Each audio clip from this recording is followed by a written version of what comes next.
브랜드 이미지 전략과 다음에 포지셔닝 전략 그렇게 해서 그냥 기본적으로 컨셉에 대한 기본적인 전략 부분이 나오게 되고요. 그 다음에 이제 네 번째 전략이 SMP 전략이라는 게 있고요. 그 다음에 이제 FCB 그리드 모델 해서 실질적으로 따지게 되면 다섯 가지가 되는 거예요. 그래서 두 번째인 브랜드 이미지 전략을 하게 되면 브랜드 이미지 전략은 뭐라 그랬죠? 가장 먼저 항상 신제품이 시작되면 처음 쓰는 전략은 USP 전략이다. 왜냐하면 새로운 제품 속에는 반드시 자랑할 만한 거리가 있기 때문이다. 그래서 그 거리가 바로 USP라고 하는 포인트가 되고 그것을 가지고 집중적으로 소개하는 게 USP 전략이다. 그런 얘기였고요. 두 번째가 이제 브랜드 이미지 전략인데 이거는 예, 여러분 아시는 오길비 앤 매드라고 하는 회사의 그 이제 사장님 데이빗 오길비가 그 책, 그 광고 전략 책을 썼는데 어느 광고인의 고백이라는 책이에요. 거기에서 소개된 전략인데 브랜드 이미지 구축을 위한 장기 투자다라고 이제 모든 광고에 대한 어떤 가치를 설명하면서 브랜드 이미지 전략을 소개했습니다. 이 전략은 기술적 진보의 한계를 경험한 기술적 정보의 한계를 경험한다는 얘기는 경쟁 회사와 별 어떤 기능적인 차이나 특성이 없을 때 그럴 때라고. 그래서 모두가 다 성능이 최고도로 올라가 있다는 거죠. 기술적으로 아주 뛰어난 성능을 다 발휘하고 있고 거의 뭐 특별하게 차이가 조금 있더라도 거의 큰 영향을 미치지 않는 다 비슷비슷한 이런 정도의 아주 그 뛰어난 성능을 가진 상태. 아마 요즘 대부분의 상품들이 바로 여기에 해당되죠. 그래서 여러분들이 실제로 텔레비전 광고 같은 데 보면 많은 광고들이 모델 광고 전략을 쓰고 있어요. 그러면 거의 CF들이 뭐 예쁜 모델들 아니 멋있는 모델들이 계속돼요. 그것도 막 메시지를 이렇게 막 제품을 설명하는 게 아니라 마치 그 설명을 그 제품을 써보려 느끼는 행복한 어떤 표정을 짓는다거나 아니면 뭐 예를 들어서 그냥 가볍게 뭐 노래를 한다든가 전혀 다른 어떤 모습으로 이렇게 보여주죠. 그런 것들이 바로 브랜드 이미지 전략이에요. 그래서 브랜드의 가치를 고급화시켜서 보여준다든가 브랜드의 이미지 자체를 독특하게 어떻게 새롭게 구축한다 이런 방식이에요. 그래서 브랜드 이미지, 상표 이미지가 굉장히 고급화되면 고급화된 상표 이미지 때문에 제품 이미지도 그렇게 높은 격으로 높여서 판단하게 되고 그걸 구매하게 된다는 관점이에요. 그러다 보니까 이제 주로 여기서 사용하는 그 어떤 그 전략이 주로 뭐냐면 제품이 주는 소비자의 심리적인 만족감이 중요하게 생각하는 부분이고요.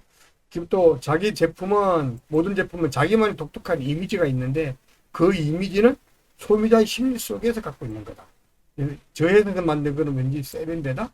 저 회사에서 만든 건 굉장히 첨단 기술이 들어가 있는 고급 이미지다. 뭐 저쪽에서 만든 거는 굉장히 어때요? 뭐 뛰어난 감성을 가진 이미지, 뭐 이런 느낌을 갖는 거야. 그래서 소비자가 그 제품에 대해서 고급감이나 뭐 하여튼 뭐 아주 뛰어난 기술력을 지녔다라고 생각하나 뭐 이런 자기 스타일이라고 생각하나 이런 정도의 어떤 제품에 대한 이미지를 개인의 고객층에 갖도록 만드는 이런 전략이 브랜드 이미지 전략이다. 주로 이런 것은 이미지 또는 심리적인 이익을 구매하게 되는 이런 쪽에서 집중하는 거고요. 이 브랜드 이미지 전략은 브랜드 이름, 브랜드명을 집중으로 알리는 그런 광고를 하거나 이런 특성보다는 주로 어때요? 역할. 그렇게 함으로 해서 어떤 느낌이 만들어지고 어떤 만족도 상이 이루어지는 이런 걸 주로 이제 하게 되고요. 일단 의미 있는 상징이나 연상의 발전을 통해서 소비자의 마음에 제품진 독특한 개성, 제품의 개성을 고객의 마음속에 심어주는 그런 전략이 브랜드 이미지 전략이다. 여기서 말한 이미지라는 건 다른 말로 하면 개성이라 제품의 개성, 아니면 브랜드의 개성, 아니면 상표의 개성, 기업의 개성 이런 것들을 다 어때 고객의 머릿속에 심어주는 전략이 브랜드 이미지 전략이다. 이렇게 기억하시면 좋겠고요. 주로 이제 이 브랜드 이미지 전략은 제품 중에서도 또 감성 제품이 있고 2등 제품이 있어요. 예를 들어서 이제 자동차는 굉장히 어때요? 기술력도 따지게 되고 막 돈도 따지고 이렇게 사는 이성적인 제품에 해당되는데 요즘 어때요? 요즘 또 굉장히 화려하고 막 멋있는 자동차가 AI가 제공되고 막 컴퓨터가 들어가서 완전히 스마트한 기능이 이제 자꾸 이루어집니다. 요즘은 화려한 디자인 이렇게 가요. 그러면 그런 자동차 같은 경우는 과거에 이 인지적 디자인 제품에서 감성적 제품으로 좀 옮겨온 거예요. 어쨌든 이제 앞으로도 이제 요즘 광고, 텔레비전 광고 같은 데 보면 자동차 광고도 굉장히 고급스럽게 막 음악을 잘 뭐 든다든가 뭔가 감성을 이제 터치하는 그런 광고를 하기 시작하는데 이게 바로 또 이게 브랜드 이미지 이야기가 해당된다는 거죠. 그에 비해서 또 처음부터 감성에 가까웠던 거 뭐냐, 이제 기금속이라든가 여성 숙녀복 패션 디자인이라든가 이런 것들은 철저하게 감성 중심. 가격도 별로 안 따져요. 어떨 때는 보면 막 어마어마한 금액인데도 과감하게 쓰는 경우가 많아요. 예를 들어서 외국제 어떤 그 브랜드 상품들이 대부분 감성 제품이에요. 그래서 그냥 우리나라에서 똑같은 그 제품 사면 예를 들어서 이제 뭐 우리가 뭐라 그러죠? 가짜 이렇게 디자인적으로 차이가 하나도 없거든요. 실제로 그 가죽도 차이가 하나도 없어요. 약간의 이제 뭐 또 차이는 있겠지만 정말 제품의 차이는 없는데 그것이 뭐 3만 원, 4만 원에 팔리고 있거든요. 그런데 실제 그 브랜드 원 제품은 최소한 뭐 몇백만 원에서 아니면 몇천만 원까지 이렇게 판매되고 있지 않나. 그게 이제 감성 제품이기 때문에 손님들이 나타나는데 이럴 때는 철저하게 어때요? 브랜드 이미지 전략을 통해서 광고하게 되죠. 풍미와 품격과 만족도와 이런 느낌을 기술적으로 광고하면서 고객을 이제 흔드는 그런 전략이란 말이에요. 이럴 때 이제 여러분들이 컨셉을 잡을 때 이렇게 감성 제품으로 컨셉으로 가겠다라든가 이성적 속으로 가겠다든가 이 전략이 이제 방향을 잡을 수 있는 거죠. 그래서 광고 컨셉 자체도 공감을 형성하는 쪽으로 가요. 마음에 존재하는 어떤 그런 가치를 어때요? 공격하게 돼요. 당연히 어때요? 유명 모델 전략이라든가 명품 전략, 친숙한 캐릭터, 익숙한 BGM 이런 것들을 통해서 광고를 표현하게 되죠. 이렇게 되면 고객들이 여기에 현혹돼서 실제로 제품이 그런 것이냐 이렇게 생각하기 시작한다.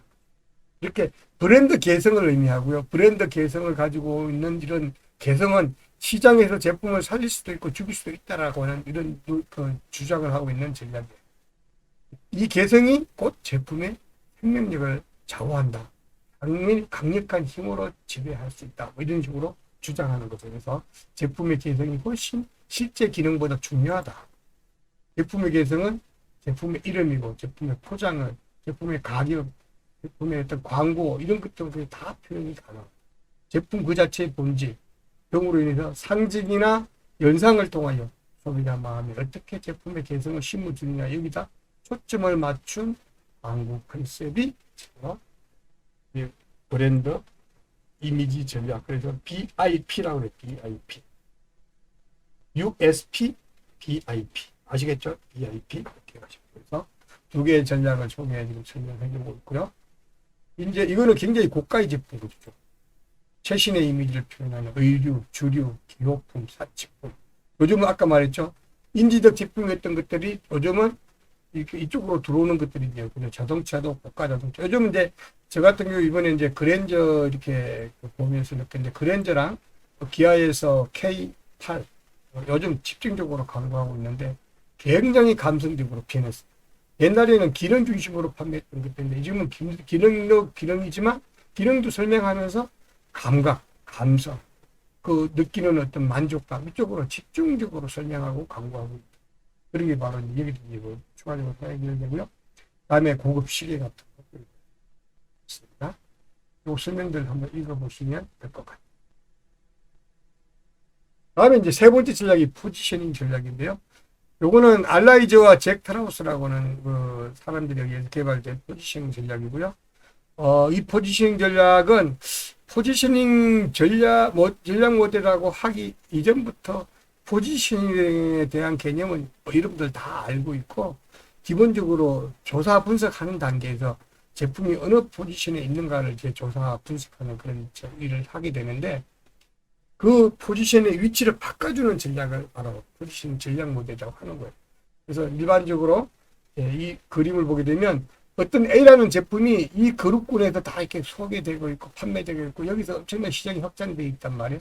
그러면 대부분 이렇게 몰리는 이유가 뭐냐면 이곳이 가장 포인트이기 때문에 고객들이 원하는 지점의 포인트는 이 위치에 있는 각 정도 특성의 제품들을 대부분 구매하게 되고 이쪽에 관심을 갈 수밖에 없기 때문에 여기다 모여 있는 거야. 그런데 이렇게 제품을 새롭게 포지셔닝하는 방법은 뭐냐면 여러 가지 이유에 의해서 이것이 이제 어느 정도 다 어떤 그러니까 욕구가 다 해결이 되고 고객들이 쉽게 해결할 수 있는 그래서 여기는 이제 차별화 어떤 시장이 불가능한 어떻게 보면 포화된 시장이 됐을 때는 요 위치가, 요 위치, 포지션 요 위치가 어떤 시장의 어떤 파워를 발휘하지 못하는 그런 시점이 됐다는 걸 의미하는 거예요. 그래서 USP라든가 브랜드 이미지 전략으로서 이제 더 이상 경쟁할 수 없는 단계가 됐다는 게 여기서 이제 이 포지션 위치를 벗어날 필요가 있는 상황이 만들어졌다는 걸 의미하는 거죠. 이제 더 이상 제품이 판매되지도 않고 식상하고 고리타분한 상황이 됐다는. 이때 새로운 위치에다가 포지셔닝 하기 위해서는 그냥 한다고 되는 게 아니고요. 여기에 포지셔닝 할 만한 제품의 변화를 줘야 되는데 그 변화가 기술적 변화가 됐든 기능적 변화가 됐든 아니면 디자인의 변화가 됐든 광고의 변화가 됐든 어떤 변화를 통해서 이쪽으로 새로운 입장으로 포지셔닝을 바꿔서 고객들이 이 포지션의 가치가 놀라운 가치가 새롭게 어떤 충분함을 인식시키도록 되는 그 전략이 같이 포함돼요. 무조건 공개다고 되는 게 아니라는 거죠. 그래서 예를 들어서 실제로 이제 이런 전략을 어디서 볼 수 있냐면 이제 다양한 방식으로 이렇게 포지션을 볼 수 있는데 여러분들 그 하이트 맥주 지난번에 내가 설명했나 모르겠는데 기본적으로 그 기본적인 그 맥주 시장의 어떤 시장의 현업은 뭐 이렇게 한 잔 마시면 크 쏘면서 취하는 맛 그리고 뭐 술을 마시면서 서로 간에 대화가 무르익고 또 뭐 완전히 그 분위기 있죠 분위기 뭐 어떤 거기를 통해서 진실이 통하고 뭐 사랑이 무르익고 뭐 이런 광고만 계속 하던 그 시장에 이 하이트 맥주라는 거 개발한 회사는 이제 크라운 조선 맥주라는 데인데 전체 맥주 시장의 한 5%에서 10%도 안 되는 조그만한 시장을 갖고 있던 그런 조선 맥주라는 데가 갑자기 어떤 광고를 하기 시작했냐. 이때 당시에 이제 맥주가 뻔한 시장이 되니까 물이 중요하다. 사람의 몸은 70%의 물로 이루어졌다. 그래서 물이 좋으면 돼요. 사람의 몸이 가장 최상의 상태가 되고 그래서 우리 맥주는 좋은 물로 만들었다. 이런 메시지를 만들어서 어떻게 하냐면 지하 200m 안반수에서 끌어올린 물로 만든 맥주가 하이트 맥주다. 이렇게 해서 광고를 치기 시작하는 거예요. 전혀 엉뚱하죠. 그러니까 물이 좋은 맥주 이렇게 광고해서 몸에 좋은 맥주, 그죠? 건강에 좋은 맥주 이런 걸로 광고를 치고 나간 게 하이트 맥주. 그래 놀라운 사실은 그 광고를 치고 나간 지 몇 달 되지 않았는데 시장이 완전히 바뀌어버려갖고 전체 맥주 시장을 거의 지배할 정도로 확 바뀌어버렸어요. 이게 바로 포지셔닝 효과예요. 이 포지셔닝 효과는 그때 당시에 막 한참 어떤 일이 있었냐면 이제 이상구 박사라고 물에 대한 뭐 이렇게 육각수를 막 엄청나게 막 이렇게 방송하고 다니고 사람이 물을 좋고 먹어야 된다. 물도 아무거나 먹으면 안 된다. 육각수 먹어야 된다. 막 이런 거 한창 이렇게 사회적 분위기를 물에 대한 분위기가 막 이렇게 지배하고 있을 때 이렇게 치고 나간 거예요. 그게 바로 기회죠, 기회. 기회를 잡고 치고 나가서 대박이 난 게 바로 하이트 맥주였고, 이제 그 이후에 오비 맥주가 거의 망하기 직전까지 갔다가 또 새롭게 광고를 통해서 이제 지금의 위치를 다시 회복을 했는데, 제가 지금 말하고자 하는 것은 바로 그런 식으로 포지셔닝 하는 것이다. 이걸 이렇게 설명하는 거예요. 이렇게 해서 새롭게 포지셔닝 하는 전략은 그냥 되는 게 아니라 그런 요인을 찾았을 때 가는 거예요. 그 포지셔닝 전략을 펼칠 수 있는 그런 풍경, 그런 분위기, 그런 사회, 경제적 여건, 대외적, 대내적 여건, 이게 이루어졌을 때 치고 나갈 수 있고, 그러면 어때요? 새로운 시장, 기능성 시장을 새롭게 하나 만들어가고, 그럼 거기 시장이 커지면 다른 이제 학부들도 따라오게 될 때, 우리는 선도 그룹이 됐기 때문에 우리 1위 브랜드로서 굳건하게 지켜나갈 수 있다.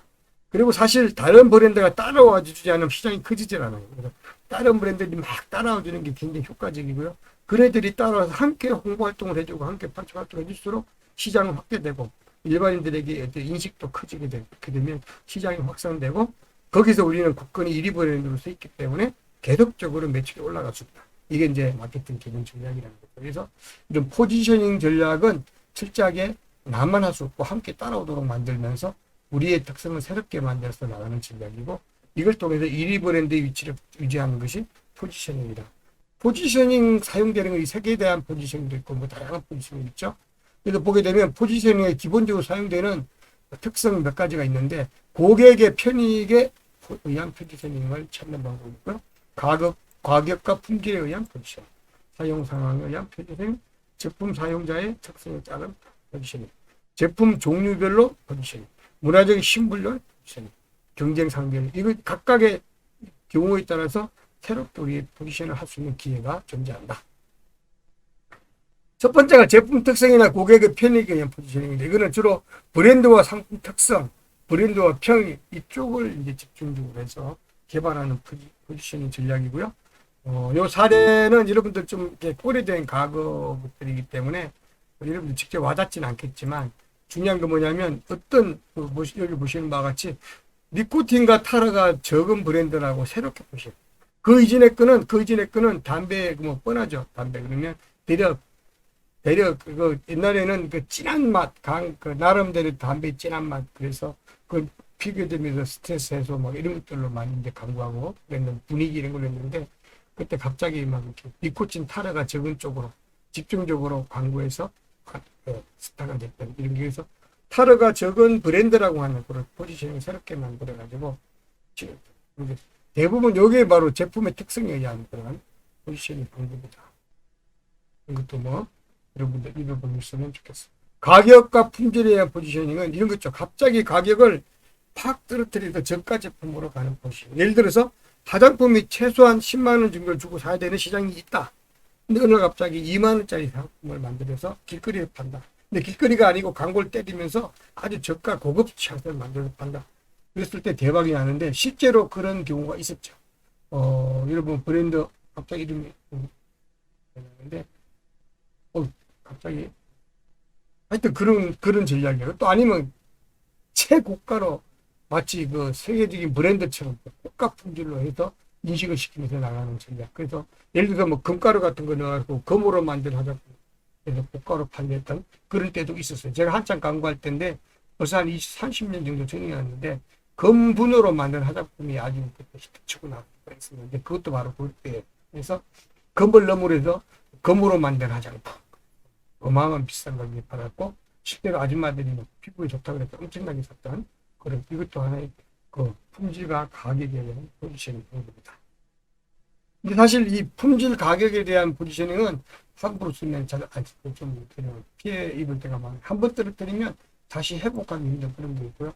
너무 또 고가로 갔는데 품질이 따라주지 못해서 고객들이 뭐랄까 배신감 느끼게 되면 완전히 떠나가게 되는 이런 경우가 생기면서 이 가격에 의한 품질에 의한 포지셔닝은 굉장히 조심스러운 부분이다.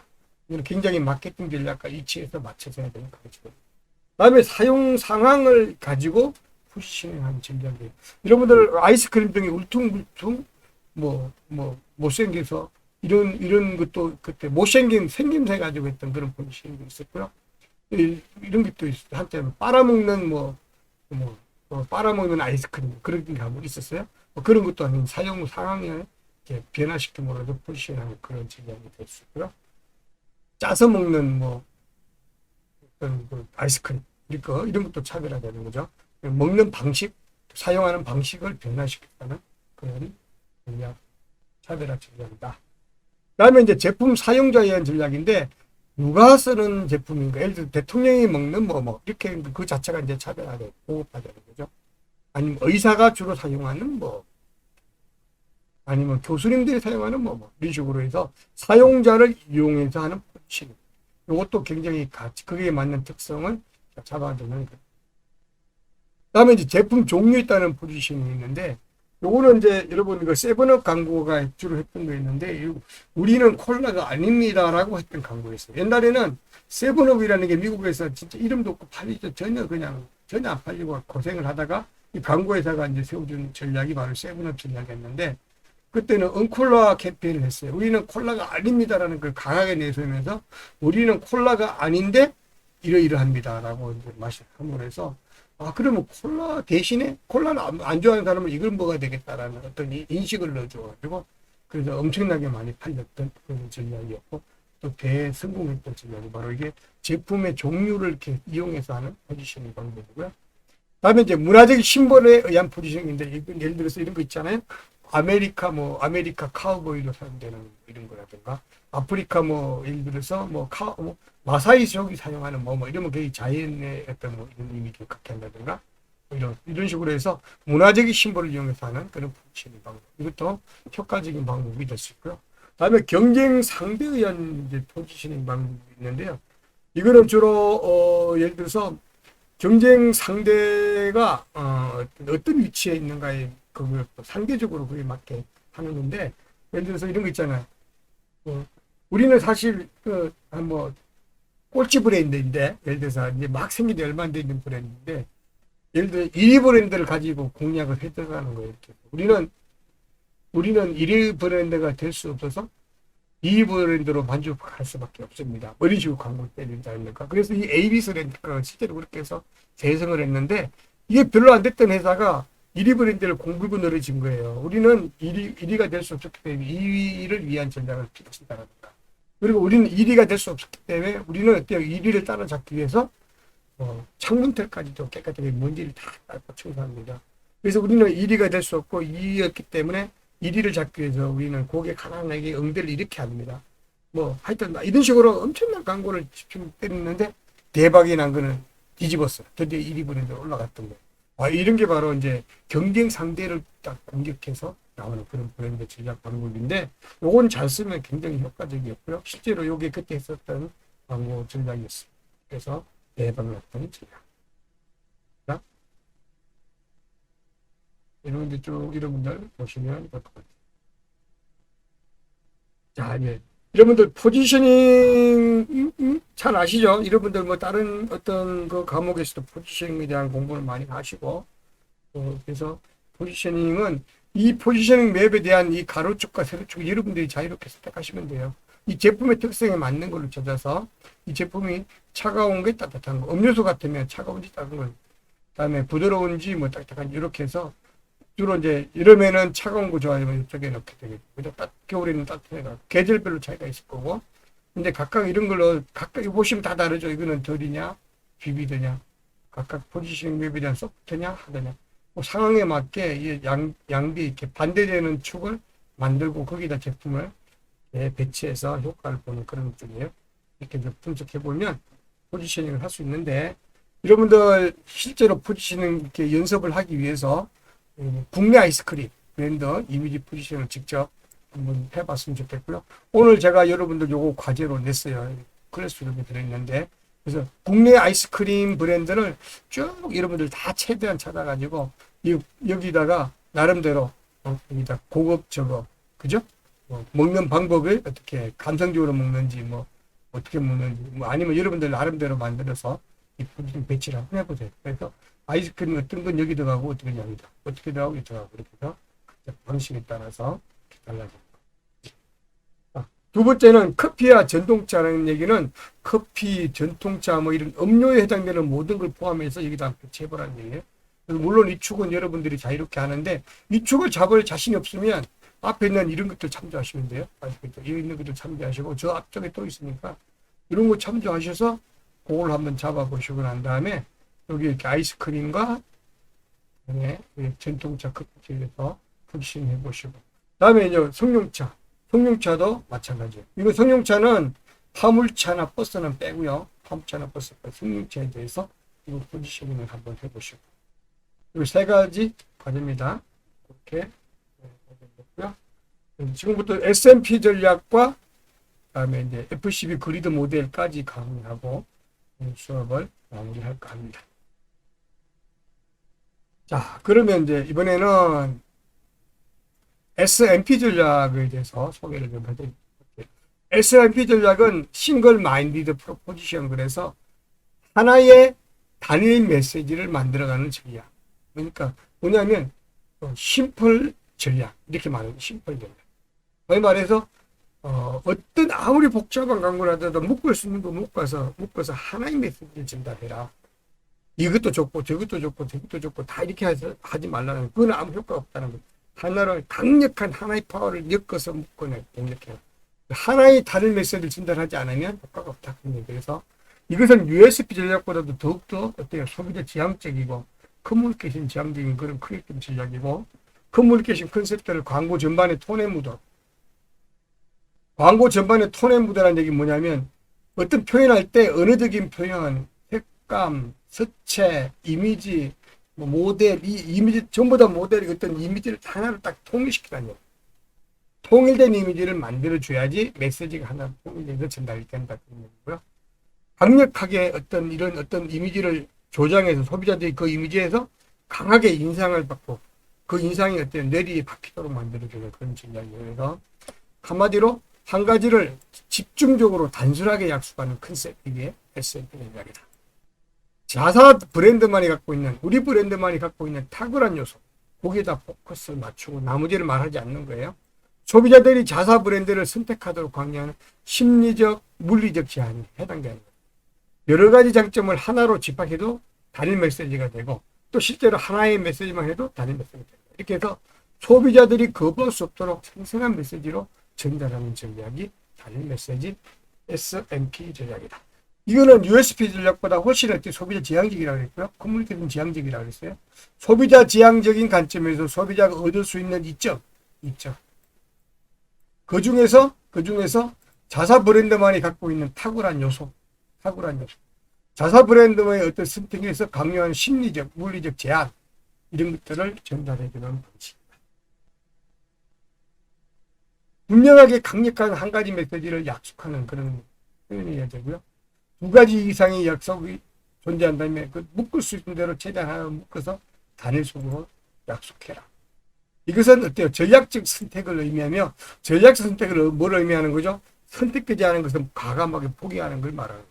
선택되지 못한 것을 과감하게 포기하고 전략된 것만을 강력하게 밀어붙이는 전략이 전략적 선택입니다. 버릴 것은 과감히 버리고 성기를 잡을 수 있는 시장만을 골라서 타겟층도 그래도 메인 타겟을 집중 공략해라는 얘기가 바로 그 얘기예요.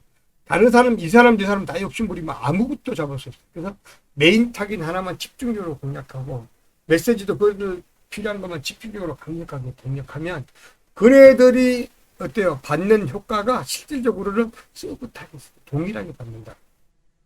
그래서 실제로 과감하게 아쉽게 포기했던 것들이 포기한 것이 아니라 그로 인해 그 희생을 통해서 어때요? 전달하고자 하는 메시지가 강화됨으로 해서 결국엔 그 기능까지도 살아나게 된다. 이 전략은 정말 아주 전략적 선택에 해당되는 그런 모델이기 때문에 여러분들이 잘 이렇게 판단해서 결정할 수 있는 그런 전략이다. 이거는 물리적인 속성만 아니라 심리적인 속성, 제품 이미지 자체가 소비자 약속으로 제시할 수 있어야 되고요. 이 S&P 전략은 크리에이티브 힘의 작업 방향이나 각도를 제시하는 겁니다. 방향성을 제시하는 것이고 각도를 제시하는 겁니다. 이게 굉장히 중요하죠. 지난번에 그런 얘기했죠. 우리가 목표를 설정하는데 부산을 가야 되는데 이 방향성이 잘못되면 강원도로 갈 수 있다. 가긴 간단 말이야. 가긴 가는데 전혀 엉뚱한 데로 가게 되면 가가 없다. 그런 개념에서 여러분 여기 보시면 옛날 지금은 이제 뭐 코닥은 칼라 그랬는데 이 칼라가 코닥이 사실 뭐랄까 아날로그 시대 때의 카메라의 어떤 필름을 생산하는 회사가 코닥이었는데 그때는 이 코닥과 아그파라는 회사가 치열한 후지라는 세 군데거나 치열한 경쟁을 하고 있었어요. 그때 코닥이라는 거는 다른 얘기 미치하지 않고 칼라는 코닥 이 광고만 때려갖고 대박이 나고 그 1등 브랜드를 유지했던 그런 그때 시대가 있어. 바로 그 얘기예요. 칼라는 코닥 이외에는 아무 말도 안 했어. 다 포기했어. 하고 싶으면 엄청난 광고비 들여서 광고하는데 하고 싶으면 얼마나 많아요. 그래 다 포기하고 칼라는 코닥 이거 얘기만 하는 거예요. 그 깨끗함을 강조하는 광고라든지 천년의 맛, 옹고집 시리즈 이런 거 딴 얘기 안 하죠. 옹고집만 얘기하죠. 이런 식으로 이렇게 함축되어 있는 하나의 메시지만 집중 공략할 때 소비자들이 이걸 기억하게 됩니다. 이 말 저 말 하게 되면 하나도 기억을 못하지만 하나에 집중되어 있는 메시지가 전달하면 그것을 기억하게 되고 그것 때문에 고객들이 움직이려고 이렇게 한다는 게 바로 S&P 전략. 자, 다음에 이제 두 번째 전략이 F12 그리드 모델인데, 다섯 번째 전략이 이 F12 그리드 모델은 여러분들 조금 컨셉 전략이라보다는 이건 굉장히 다양한 전략으로 사용되고 있어요. 컨셉 전략에도 해당되고요, 광고 어떤 표현 전략에도 해당되고요, 마케팅 전략에도 해당되고요, 또 여러 가지 디자인 전략에도 해당되고 골고루 다양하게 이게 응용되는 게 F12 그리드 모델이고요. 이 모델은 관여도 모델이라고 관여도 모델이라는데 관여도는 뭘 의미하냐면 고객이 제품의 가격이 비쌌을 때 관여도를 많이 해요.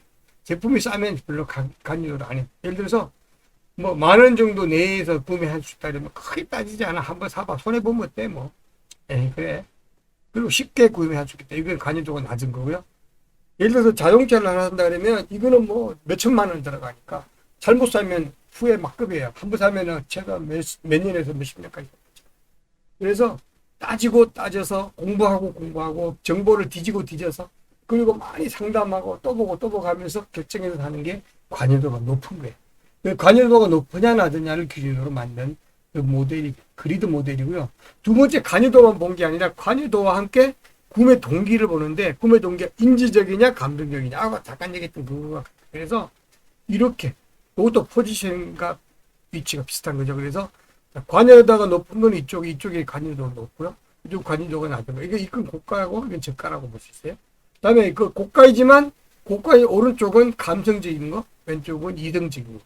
마찬가지 저가도 이게 감성적인 거 이렇게 해서 네 개의 부류로 나눠서 제품이나 고객을 다 보는 거예요. 고객도 나눠보기도 하고요. 제품을 나눠보기도 하고 제품별로 또 각각의 브랜드별로 나눠보기도 하고 이렇게 하는데 주로 그 중에서 상대적으로 감성적이라는 얘기는 느낌으로 어때요? 광고하게 되고 느낌으로 구매하게 되고 느낌으로 그것을 좋아하게 되는 이런 것들이 감성적인 거고요. 이성적인 건 따지고 따져서 좋아하게 되고 따져서 구매하게 되고 따지도록 정보를 제공하는 이런 게 이성적인 거예요. 그래서 일반적으로 여기는 이제 자동차라든가 가구 비싼 가구라든가 카메라라든가 보험 뭐 신제품 이런 것들 여기 해당되고요. 여기 이제 감성적인데 비싼 그 높은 관여도는 화장품 그것도 그냥 화장품이 아니라 그 기능성 화장품 뭐 보석 의상 오토바이 그죠 이런 것들이 해당되죠. 또 이제 낮은 관여도에서 이제 이렇게 이성적으로 따지는 거는 이제 습관 이게 식품 의약품 이런 것들은 그죠 그도 중요한 거니까 따지게 되죠. 그러나 저가로 이제 할 수 있는 이런 것들이고 여기는 저가이면서 뭐 그냥 감성으로 그냥 감각으로 느낌으로 하는 거죠. 담배, 맥주, 캔디 이런 안 따지죠. 이거는 그냥 내가 그냥 좋아하면 좋아하는 거예요. 그래서 이 네 가지 범주를 놓고 제품을 분류해서 그게 맞는 전략을 펼치는 방식이에요. 그래서 예를 들어서 1범주에 들어갔다 그러면 관여도가 굉장히 높으면서 이성적인 이거는 당연히 철작이 어때요? 여기는 1범주니까 정보적 모델이에요. 정보 전달형 광고, 정보 전달형 디자인 이런 쪽으로 하게 돼요. 그래서 주로 생각하는 사람들이 고객일 때 이 사람들에서 정보를 전달하는 방식의 디자인을 하고 정보를 전달하는 방식의 마케팅 전략을 펼치고 정보를 전달하는 방식의 광고를 펼치는 이런 방식이고 그래서 당연히 먼저 따지게 되니까 인지를 먼저 하게 되고요. 따지고 난 다음에 이해하게 되면 그 다음에 이제 좋은 느낌인지를 보게 되고 그 다음에 구매하는 이런 쪽이고요. 이쪽은 철저하게 비싸면서도 감성 중심이다 보니까 느낌을 먼저 봐요. 멋있다. 이거 진짜 괜찮은데 이쪽을 먼저 보고 난 다음에 그 다음에 성분은 뭐지? 그 다음에 이제 이것이 어떤 기술력이 들어갈지 이렇게 보는 그런 쪽이에요. 그래서 느낌이 우선이고 그 다음에 인지하고 마지막에 구매하는 단계가 2범주예요. 1범주는 먼저 인지하고 느낌이고 구매. 2범주는 먼저 느끼고 인지하고 구매. 이렇게 가는 거고요. 3범주는 요거는 어때 낮은 관여도이지만 이등적인 그러다 보니까 일단 저렴하니까 일단 먼저 사봐. 먼저 구매를 하고 난 다음에 그 다음에 어때 따져요. 몸에 좋은지 나한테 맞는지 안 맞는지 그 다음에 마지막에 느낌. 이쪽에는 4범주는 일단 저렴하니까 사되 그 다음에 느낌이 어떤지를 보고 그 다음에 마지막에 인지하기까지 안 갈 수도 있어요. 이건 저렴하니까. 그래서 4개 범주로 모든 제품을 모든 어때요? 광고 스타일을 모든 전략을 모든 컨셉을 또는 모든 소비자를 이렇게 나눠 분류해보고 그게 맞는 것 가지고 매치시키면서 작업하는 이런 방식이에요. 그래서 1범주 다시 한번 설명하면 고관여고 이성적인 상품이다. 소비자들이 많은 정보를 필요하는 제품이고요. 주로 자동차, 직구 뭐 이런 거고요. 제품의 특성과 가격과 용도를 잘 알려야 되는 신제품 이럴 때도 여기 해당됩니다. 인지, 감정, 그 다음에 행동. 특성 정보 전달, 입증식 광고 이런 것들이 굉장히 여기에 효과적이고요. 소비자들이 관심을 갖는 키포인트에 도달하기 위해서는 긴 카피의 형식. 카피 길다는 얘기는 설명이 어때요? 자세하다는 거예요. 자세한 설명에 긴 카피 형식이 좋으면 그다음에 반복 어떤 확인이 가능하도록 또 보고 할 수 있는 그런 매체가 가장 효과적이다. 관여도가 높은 매체가 좋다. 일반적으로 관여도가 높은 매체는 신문이죠. 그리고 요즘은 인터넷이 굉장히 관여가 높은 그런 꼼꼼히 가서 따져보면서 확인하는 그런 매체니까 인터넷, 신문 이런 쪽이에요. 그리고 이제 그러면 관여도가 낮은 매체는 뭐냐? 텔레비전 그리고 잡지 같은 경우도 좀 낮은 편이에요. 그래서 관여도에 따라서 매체도 달라지고 사람도 달라지고 제품도 달라진다. 이고요. 제2범주는 고관여이면서 감성적인 거예요. 그래서 굉장히 비싸지만 아주 감성적이고 느낌이 좋은 이런 거, 보석, 화장품, 의상 이런 것들이고 이거는 굉장히 어때요? 관여도가 높다는 얘기는 고객들이 그게 대한 프라이버시가 높다는 거예요. 그래서 태도나 신체적인 느낌이 굉장히 중요한 사람이에요. 그래서 먼저 감정을 느꼈을 때, 호감을 느꼈을 때 인지하게 되고 다음에 사는 그런 방식이고 주로 이제 감각적이고 임팩트가 있는 크리에이티브, 광고 이런 거고요. 인쇄 매체의 큰 지면, 또는 이미지 중심의 전파 광고 또는 여기서 인쇄 매체는 잡지 광고를 얘기하는 거예요. 그런 쪽에 집중을 하고 있다. 제3범주의 저관여 이성 제품은 이건 이제 가격대는 그렇게 비싸진 않지만 몸에 좋은지 나쁜지 이런 거를 따지다 보니까 주로 이제 물론 내가 따지지 않아도 따져지게 되는 게 의사가 요즘은 병원에서 의사가 처방해 주면 사게 되니까 전문가의 어떤 처방을 받는 그런 거니까 당연히 따진 거죠. 이성적인 거죠. 그런 제품에 해당되는 것들이 보면 되고요. 대부분 생활용품, 식품, 일용품, 의약품 이런 것들 그리고 상표 충성도가 아주 습관을 생성하지만 상표 충성도가 습관을 생성한다는 얘기는 잘 알려져 있는 제품이 훨씬 더 어때요? 판매가 잘 된다 이런 얘기예요. 그래서 몇 가지 수용 가능한 상표를 마음에 가지고 있다. 그 얘기죠. 내가 좋아하는 상표에 대한 이미지 갖고 있다. 그래서 행동, 인지, 감정의 순서를 이루어주고요. 이 범주는 소비자의 행동하는 사람, 소비자가 바로 즉각적으로 구매하는 사람입니다. 제품에 대한 상기도를 높이는 것이 중요하다. 한번 산 사람들이 또 살 수 있도록 그 제품에 대한 브랜드를 계속 알리는 광고가 필요하다. 마지막 제4범주는 저관여 감성인데 이거는 가격도 싸고 그냥 느낌이나 맛으로 그냥 이렇게 편한 습관으로 이렇게 하는 이런 것들이에요. 그래서 개인적인 기호를 만족시키는 제품이고 담배, 술, 사탕, 영화, 음료 이런 게 해당됩니다. 그래서 이미지와 즉각적인 반응이 바로 구매 결정이 이어지고요. 일단 먼저 사회 액션 먼저 취하고요. 그 다음에 감정, 인지로 갑니다. 적극적으로 반응하는 사람들이고요. 크리에이티브의 일관성을 유지하면서 어때요? 주의를 끄는 광고, 주의를 끄는 이미지, 주의를 끄는 디자인 이렇게 하게 되면 주로 많이 사용되고 또 빌보드라든가 구매 시점 광고 뭔지 아시죠? 매장 현장에서 1+1 이런 것들이 얘기하던 1+1은 어쩌면 여기보다는 왼쪽에 좀 가까울 수도 있는데 그래도 여기 해당된다 봐요. 그래서 또 두 개 사면 아끼지 않고 바로 사죠. 사실은 아무 생각이 없었는데 똑같은 1+1이에요. 다음에 왔을 때는 1+1 안 하실지도 몰라 이런 생각하게 되면 당장 필요하지 않으면 사게 되죠. 이런 것들.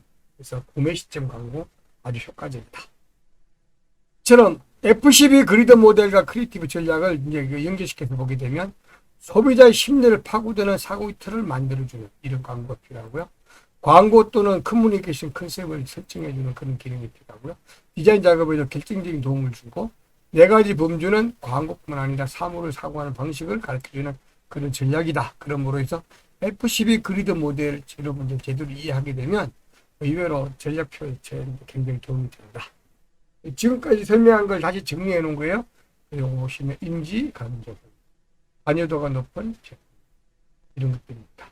그래서 이건 1범주다. 2범주는 감정, 인지, 관여도가 높지만 전체 느낌이 중요하다. 이런 제품이고 2범주다. 3범주는 행동, 인지, 감정이고 관여도가 낮지만 어때요? 굉장히 습관적인 구매를 하는 것이고 제품 중간 차별화를 통해서 표출된다. 3범주 해당됩니다. 행동, 감정, 인지 순으로 저관여 감정 4범주고 기호를 만족시키는 담배, 술, 사탕, 영화 이런 것들이고요.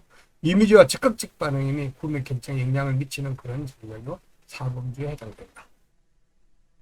제가 여러분들 이해하기 좋게 하기 위해서 뭐 확대하자면 이렇게 보여드릴게요. 이런 책이 있으니까. 그래서 제품별 F12 그리드 모델에서 이 제품 전체 산업 제품을 제가 나름대로 배치를 해봤어요. 물론 뭐 전체라고 볼 수는 좀 제가 주변에서 볼 수 있는 것들 중에서 제품만 가지고 배치해도 이렇게 다양한 담배나 초콜릿, 탄산음료 같은 경우는 이쪽에 해당되고요. 이제 점차 올라가게 되면 감기약이나 유통약 같은 건 요게 범죄 이쪽에 해당이 되고, 그죠? 기금속이나 숙련도 향수 이런 것들이 이쪽 범죄에 해당되고, 승용차, 오토바이, 냉장고 이런 거 이쪽 범죄에 해당되는데 요즘은 이 승용차도 이쪽으로 이동해 가고 있고 오토바이는 한 이 정도 온 것 같아요. 냉장고는 거의 이쪽에 있는 것 같고 요즘 노트북은 거의 이 정도까지 온 것 같아요. 대리 이쪽으로 이동해야 되지 않을까 싶어요. 카메라도 요즘 그죠? 새로 나오는 카메라들은 스마트폰 카메라 보면 여기 해당돼요. 카메라도 한 이 정도까지 온 것 같고. 요즘 보면 자전거도 고가 자전거 막 1,000만 원짜리 이런 자전거 있고 이런 건 이런 쪽으로 가 있죠. 그래서 요즘 같은 제품만 가지고도 이건 이제 다 이거 여러분 많이 지우고 하나의 제품에 대해서 또 이렇게 나눠볼 수 있어요. 하나의 제품에 대해서 브랜드별로 아니면 제품별로 이렇게 또 이렇게 배치해 보면 또 달라지고요. 예를 들어 오토바이만 해도요. 뭐 이렇게 스쿠터라고 하는 거는 이런 쪽으로 볼 수밖에 없겠죠. 그부터 또 감성적인 오토바이도 있고요. 이렇게 이쪽에 막 엄청 짐 싣고 다니는 이런 오토바이도 있고요. 강한. 그리고 막 뭐 세계적인 어떤 그런 오토바이 이렇게 한쭉 피고 타는 뭐 이런 거 있죠. 그런 건 이런 쪽에 가 있죠. 뭐 그런 것도 볼 수 있고. 이런 식으로 해서 여러분들 이제 이거는 제가 제품을 이건 제품을 사진 이미지로 한번 이렇게 또 이렇게 해봤는데 요거는 카메라를 중심으로 해봤어요. 예를 들어서 내가 직접 했거든요. 그래서 지금 인터넷에서 쭉 컨셉에서 이미지를 찾아서 한번 배치를 해봤어요. 그랬더니 같은 카메라 중에서도 이렇게 그죠? 저간여 감성적인 제품부터 저간여 그렇죠? 이성적인 제품. 그다음에 이런 거는 굉장히 어떤 겁니까? 현관문이라든가 CCTV 이런 중심적이고요. 이쪽은 어때 아주 고급화되어 있는 전문성 있는 그런 카메라들이고요. 이쪽은 이제 전문성 되어 있는 업체 같은 데 사용하는 그런 쪽이고요. 이쪽은 아예 분사 목적으로 사용하는 그런 쪽이에요. 그래서 굉장히 하드하고 들어야지만 이쪽은 기능이 굉장히 꼼꼼하고 그래서 비싸고 뭐 이렇게 좀 그래서 이 제품별로 어떤 용도별로 필요에 따라서 각각 이렇게 배치해 보면 한 제품 속에서도 얼마나 이렇게 배치가 될 수 있다. 그래서 자 이제 여러분 내가 요 이제 두 번째 아까 냈던 과제 플러스 요 세 번째 과제가 요건데 여러분들 이번에는 그 음료수, 술, 우유 이런 걸 묶어서 같이 마시는 음료수를 한번 이렇게 관유도별로 한번 배치를 해봐라. 예를 들어서 음료수 중에서 우유라든가 해서 비싼 것도 있어요. 음료수 하나가 5,000원짜리도 있고 막 그렇죠. 그리고 고가 음료 이런 것들은 어느 쪽으로 가는지 또 기능적인 거는 기능성 있는 거는 이쪽으로 오고 싶죠. 뭐 이렇게 한번 나눠봤으면 좋겠다.